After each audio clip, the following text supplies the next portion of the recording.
You are listening to the Special Needs Children podcast with Chitra Iyer. Chitra Iyer is a parent of 24-year-old Shravan Iyer, who has epilepsy, cerebral palsy, and autism. She is the CEO of MFA and has been helping families with life-centered planning to reach their personal financial goals.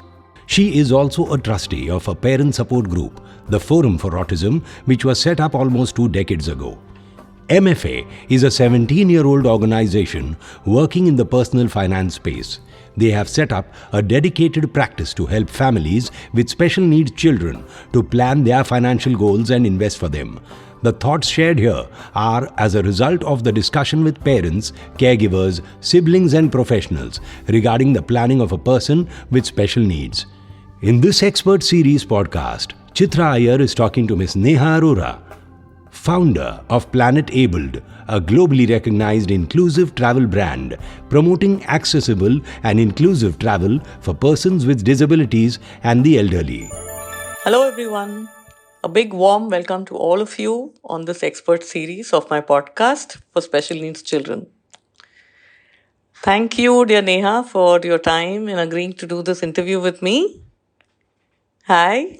Hi, Chitra. Thank you so much for inviting me. It's been a pleasure. Thank you so much. Thank you. Thank you. I'm really happy to have you here. And let me quickly introduce you to all our listeners. Neha Arora is the founder of Planet Abled, a globally recognized inclusive travel brand promoting accessible and inclusive travel for persons with disabilities and also for the elderly. She started Planet Able because she could never go for a holiday as a child, as her father is blind and her mother is a wheelchair user. Over the years, Planet Abled has been a successful travel service provider and offers consultation and training to the tourism industry globally. Planet Able is a recipient of the National Award in Tourism by the Ministry of Tourism, Government of India, Travel Plus Leisure Global Vision Award, Best Innovative Practice Award by Zero Project at the United Nations Vienna, and WTM London Responsible Tourism Award in India. Neha is a keynote speaker, Global Good Fund Fellow, is on the advisory board of Travel Unity, and is also a recipient of the Most Influential Leaders in the Tourism Industry Award at the Global MICE and Luxury Travel Conference, has also received Exceptional Woman of Excellence Award at the Women Economic Forum. That's a lot that you've achieved till today, Neha. Congratulations for such a wonderful journey. And I was amazed when I read about you, and you truly are very inspirational when you set out to do what you wanted to do based on what you experienced as a child. Can you please share your journey of setting up till today of setting up Planet Labeled, and the way you've been running it for all of your listeners? Sure, Chitra. And thank you so much for such a kind and wonderful introduction. I really appreciate it. And so Planet Able, like you mentioned, it started from my own personal experiences of not being able to travel. And then my parents, who are now in their 70s and 80s, not being able to travel at all until a few years ago. So when I started earning, it was like, okay, let's go for a holiday. Now we have more money, because I thought it was about the money that we were not traveling. I was pretty naive to think that way. But the experiences that we had when we started traveling was not very pleasant. It was always like you travel 2,000 miles only to realize that the place is not accessible or does not give you the kind of experience you would look forward to, or people are insensitive, or there is societal stigma around, people with seeing people with disabilities traveling. So like people would just pass comments that if you face so much trouble, why do you even come in the first place? So all of these things led to, my parents were kind of okay. They were like conditioned, okay, something is not for us, let it be. But I kind of got into arguments at most places, and which led to sometimes not ending well. And one of the arguments at a temple actually turned into a mob fight. And that was the tipping point when my parents decided, okay, we are not going anywhere. You go wherever you want to go. And that's when I started looking for solutions, not to find any. And even if I could see, like, around 12, 13 years ago, if I could see some solutions in developed nations, they were very single disability focused, like a company for wheelchair users, a company for the blind, or company for the deaf. But that did not work for us as a family. And personally, I thought, if disability is kind of deciding who you travel with and how you travel, it is also discrimination. I mean, you're traveling only with wheelchair users, you're traveling only with the blind. So that takes away the freedom of choice that you have as an individual to make your decisions about your travel experiences. So, Absolutely. Yeah. yeah. And then I started like, okay, perhaps there is a business opportunity. So I've been a kind of a hustler, though I did my engineering and was in a corporate job with various MNCs. I kind of started companies along the side just for the fun sake, because I needed some stimulation that can challenge me. So I kind of thought, okay, maybe this could be a business opportunity too. But I was not convinced enough, because all my previous businesses that I started and shut down were more of hobby stuff or just for the excitement of it. And I didn't want to do this with Planet Abled. I wanted it to, if I start, it had to be more purpose driven and there was no going back. So I gave myself 2-3 years, did the groundwork, like looked for data. There was no data in India. We still don't have data in India about how many persons with disabilities really travel, how much do they spend. I actually sat at various airports overnight, Delhi, Bombay, Bangalore, and counted the number of people coming out from international flights. Wow. Because like people from other countries are supposed to travel more than Indians with disabilities. Second, airports are considered to be one of the most accessible places in terms of infrastructure. So I thought, maybe, if I can find out how many people are really traveling, that would be the best case scenario. But to my astonishment, not enough people were traveling then also. Even the travel concierge, the hotel concierge that are there to receive people, I talked to a lot of them. I went to hotels to talk to a lot of them, that how many people are actually traveling, whether they are traveling for work, whether they're traveling for leisure, how many average days of travel that they are going, and what are the disability splits. There was not enough data. No one was getting that data. But instead of realizing or not getting convinced that there is not enough people, I was kind of drawn towards the other side. It is a bigger problem than I thought. So I thought, okay, let's do this. And also in that time, went into the community, told them what is the solution that they would like, what are the bad experiences that they're having, or what would be an ideal travel solution for them. So this happened for like 2-3 years. And one day, sitting in my office in Adobe, where I was doing enterprise sales, I came to a point yeah, this is it. I mean, if I don't do it now, nothing will change. I mean, I'll still have bills to pay. I'll still have retired parents to take care of, but nothing is going to change even if I wait for 2-3 years. So I just resigned one day, and I'm like, okay, I'll see one day at a time, or say 1 month at a time, and see where it goes. And it's been like 7 years and more than 3 months now. We launched Planet People on 1st of January 2016, and did the first ever local group trip where we mixed people with and without disabilities to travel together locally in Delhi, because we wanted to build trust in people that we can deliver, and that they can trust us with their aspirations or their dreams of traveling the world. So like 42 people turned up for that first trip. almost 50% ratio of disabled and non-disabled. In one group, you had people who are wheelchair users, blind, deaf, people with cerebral palsy, and people without disabilities. And um, slowly and gradually, we started doing a lot of these things, and people started coming. Can you do this? Can I go for a holiday here? And the only thing I said was, why not? Even though I was perhaps the least traveled travel company owner at that point in time, but why not?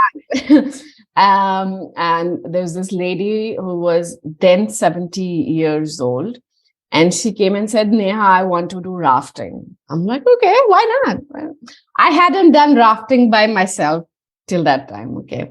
So I went ahead, did rafting, and I'm like, yeah, I can do it. Wow.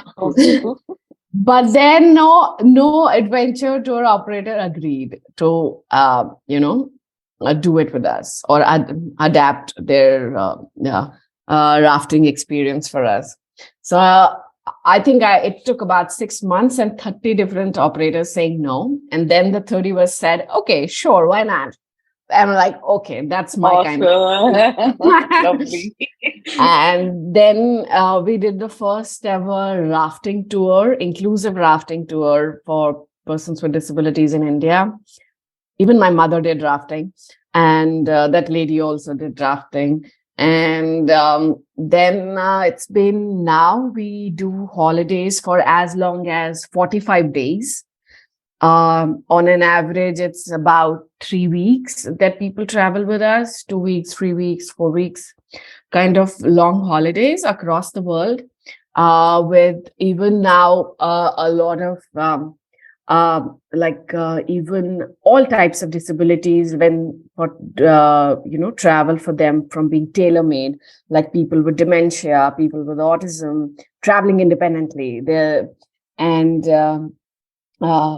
people with cognitive disabilities or multiple disabilities, who have cancer patients or are on dialysis. So all of these, we have been fortunate enough or have had the opportunity to travel, make them travel the world. And COVID kind of put a pause, and that also made me think over a lot of things. Then, are we making the kind of impact that we are supposed to make? How many people can really travel with us in a year? 100,000, 200,000, that's the maximum any mainstream travel company does. But the gaps on the ground are not closing. Museums still remain inaccessible. The tourism boards are not still focusing on accessibility and inclusion. The hotels still have limited rooms, that too out of compliance, not from the perspective of catering to disabled travelers equitably and with dignity. Most of their perception about accessibility is also only wheelchair access. Oh, we are wheelchair accessible. We are accessible for all, because they don't even know that only 10 to 12% of disabled people are wheelchair users. The rest have other types of disabilities, which could be visible or invisible. And they have different accessibility needs. And no one is talking about that globally.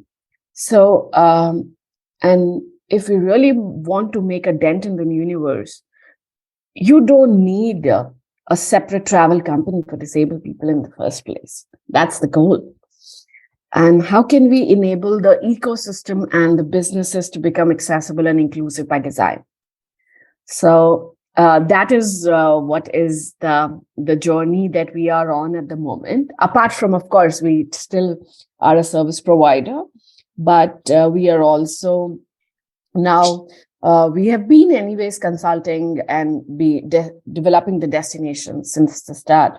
But now in a formalized way, we are creating global standards for accessibility and inclusion for the tourism industry, which would be followed by a global certification like a Michelin star rating for accessibility and inclusion, to let businesses start where they are, giving them a step-by-step protocol. Okay, cannot be completely accessible for all types of disabilities. Start from where you are with whatever resources you have, and then take a stage-wise protocol to become completely accessible for all types of disabilities. And that is what we are doing now. And in that process, we are also now setting up the company in Europe to expand globally our footprints. And yeah, that's where we are now. It's beautiful. I love the entire story. Thank you so much for sharing. Must have been so difficult, and at the same time, I think just you being so open and positive about taking on every single challenge may have perhaps worked for you. So, how large is your team now, Neha? So we are a small team of five, and plus we also have like people who work with us on a project basis because it's travel. So every destination, Right. we Yeah. try to work with local people because the money needs to remain in destinations. Correct. Like it's not Right. like big companies coming in and taking away the money kind of thing. We want Love. to practice responsible tourism as well, that the money stays in local communities and people don't migrate. So we work with a lot of local people, train them to work with us whenever we have things going on, and work through open collaborations and partnerships so that everyone benefits and everyone learns how to do it. I mean, why it's, just Planet Able should be doing it. Every company should be doing it. I love that line. Absolutely loved what you're putting out there for all of the people in the travel space. It's really lovely. Because Sorry, it's, I got. like people, they can do it. But the problem is if they don't do it right, it brings a lot of disappointment to the traveler with disabilities because they might have Mm, taken a lot of leap of faith to take that, true. that holiday. So you cannot, and sometimes it's their first holiday of their lives. It puts you a lot of responsibility on you. You really cannot compromise on that. So Mm, that's why I want travel companies to do it, but do it right. I mean, mm, don't do it just because you want to jump into the wagon. Do it right. We'll help you do it right because a lot is at stake when it comes to these people and all of us people, which right. includes us. Yeah. So, my question to you was that yes, I understand anybody with a challenge reaching out to you and feeling wonderful about that there is a service available that would do justice to me. What about the rest of the guys, the neurotypical ones? Are they willing to be inclusive, understand? How do you handle that lot? So there are very good people out there. I mean, the it's so post COVID we haven't relaunched the group trips. I mean, because we have been so busy with doing the customized trip, it has come like a big wave of work for us, more than we anticipated. But non-disabled people, once they get to know, and you need to bring a little bit of awareness into them, and Hmm. also a lot of sensitization and training. Like any group trip that we start, we give them, what is the right body language, what is the right set of words to use, how you should be helping but you should not be sympathetic. There is Hmm. a thin line between being have like empathy and sympathy, and Hmm. where it lies. So, like that changes a lot of attitudes in people over time. Once they are on that trip, they realize, oh, this person is just like me. And all of their Hmm. hesitation of, of communicating with a disabled person goes away. They become friends. I've had people who became friends and were hanging out each other's houses beyond Planet It's Able. lovely. And That's so. they have come back to us and said, Neha, I want to make my office accessible. Can you help me do that? Because I want to Hmm. hire persons with disabilities, or I Hmm. want my friend to come to my office. And even, if someone is building a software, they're like, okay, how it is accessible for my blind friend? I mean, I should be mindful of that in the future. One Hmm. blind guy who was on an inclusive group trip, and there was this deaf girl. He actually tried building up a software application where signs could be converted into speech and his speech to be converted into visual signs. Wow. Wow. Because Wow. he wanted to communicate without a third person being involved in that conversation. Beautiful. So these are some Fantastic. of the amazing ripples. I never thought it would happen, honestly. This was not something I was looking for, but they just happen. And these are the wonderful things that, that is what inclusion is, that everyone realizes that disabled people are just like any other non-disabled person who just happen to have a Mm, disability. And absolutely.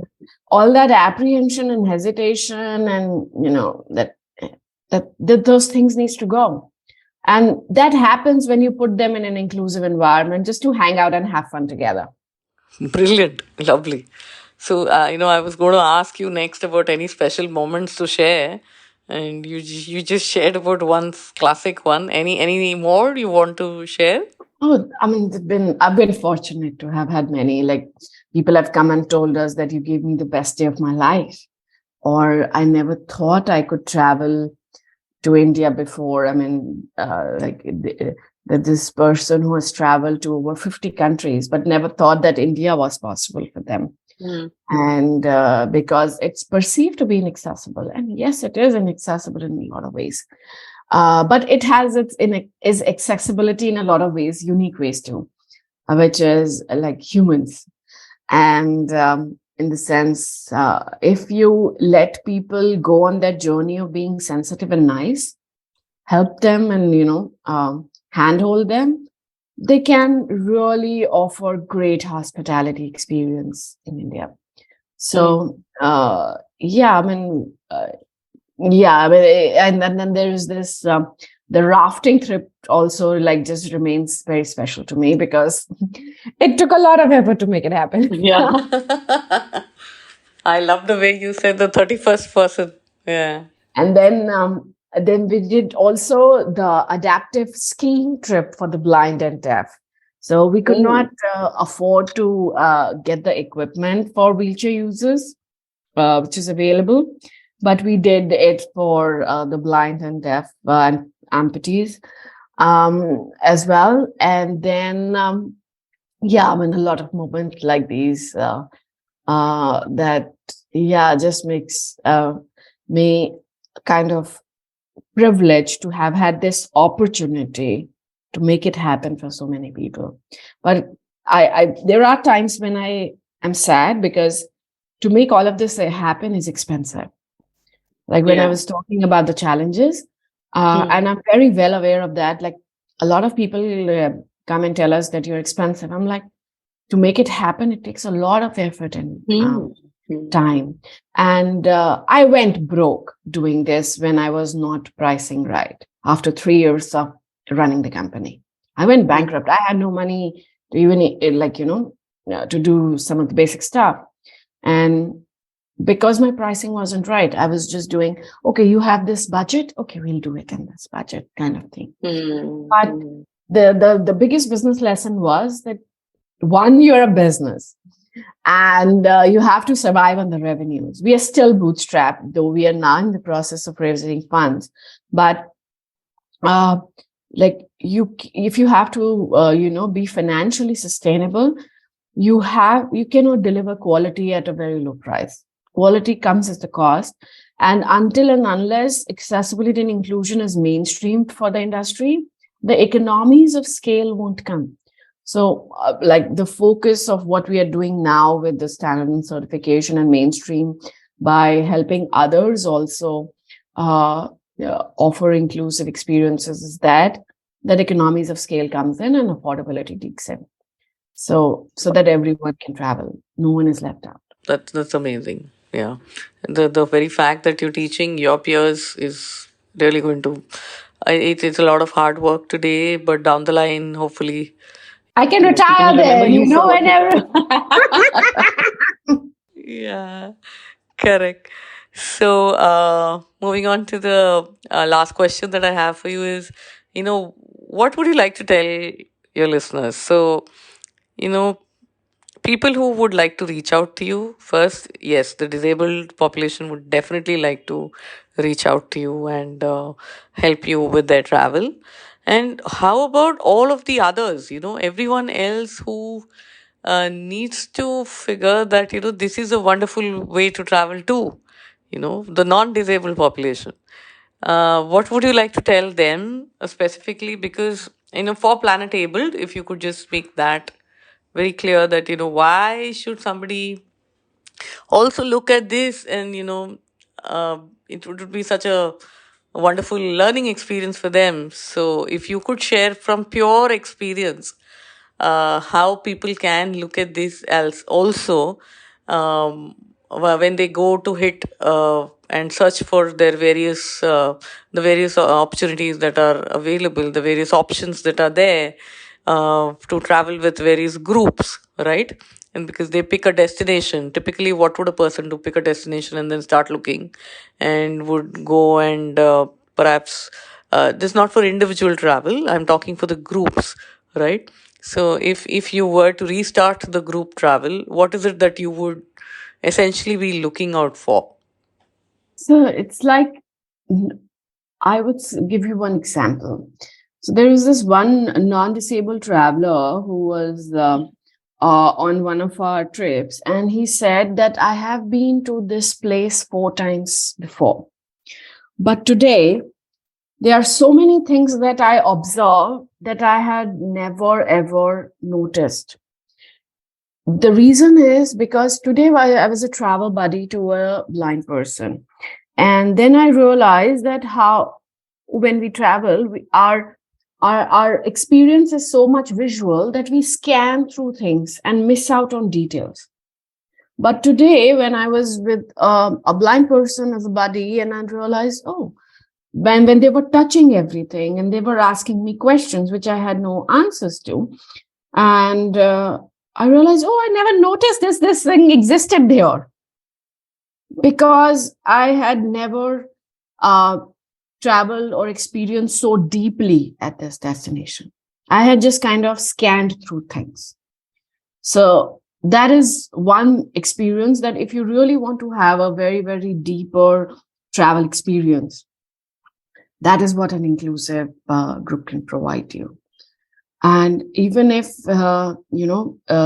like it's more like you travel a lot of times, yes, but these trips also make you realize that many years ago, when you tried talking to a blind person and they were not interested, you felt they were not interested, was not because they were not interested. It was because they could not see you moving your hand forward to shake a hand.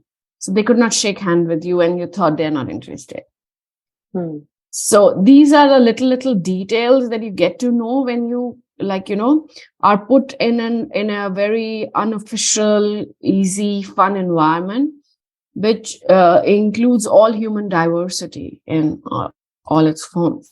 And then you realize, oh, this person is just like me, and I can be friends with them. And they have a different life experience of everything. And that kind of changes you forever, because then you will think everything that you will do in the future, you will notice every